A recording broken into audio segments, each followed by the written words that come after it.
종목은 대한항공이고요. 매수가가 27,071원에 비중은 50%입니다. 앞으로 어찌 될까요? 기다려야 하나요? 손절을 해야 하나요? 이렇게 또 질문을 보내주셨는데요.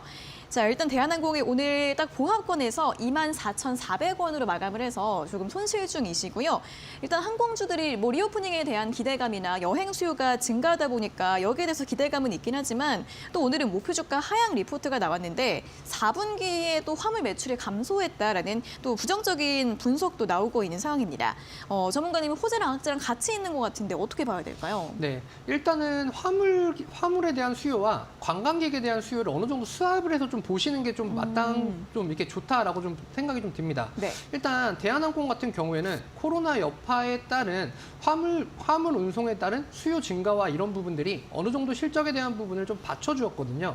다만 관광객에 대한 수요가 엄청나게 좀 줄다 보니까 이러한 부분들이 어느 정도 화물에 대한 쪽으로 좀 시선이 좀 쏠렸다라고 한다면 악재로는 좀 다가올 수도 있다라는 점을 좀 부각이 좀 되는 것 같습니다.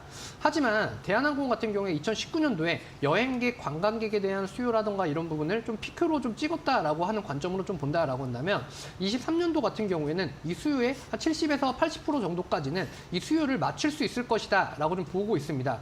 다만 최근에 좀 오픈된 일본이라던가 중국발 이러한 쪽 같은 경우에는요, 사실 저가항공 쪽에 대한 이런 비중들이 훨씬 더 높기 때문에 이런 쪽보다는 유럽 쪽과 그 다음에 좀 더 먼 쪽을 좀 보셔야지 될 것 같습니다. 이런 쪽에 대한 관광 수요라던가 이런 부분들이 계속해서 좀 늘어나는 시점이다라고 좀 본다라고 한다면 대한항공 같은 경우에는 실적에 대한 이런 커버리지를 계속해서 좀 올려갈 수 있고 상승할 수 있다라는 점이 좀 부각이 될 수 있을 것 같습니다.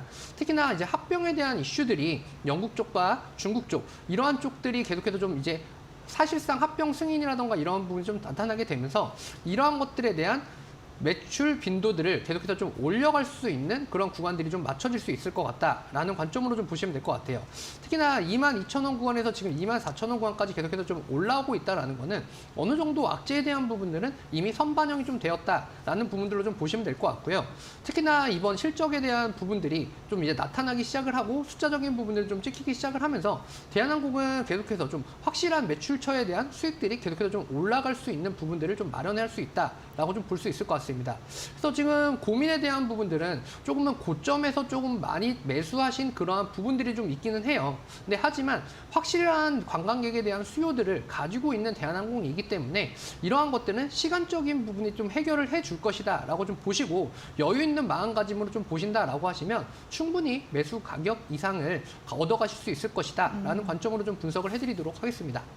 네, 화물 수요는 줄어들 수 있지만 최근에 여행 수요, 관광객 수요 또 급증을 하고 있기 때문에 조금 더 보유하자라는 의견 제시되었고요. 충분히 매수가 이상까지 갈 수 있겠다라는 전망 함께 참고해 보시면 좋겠습니다.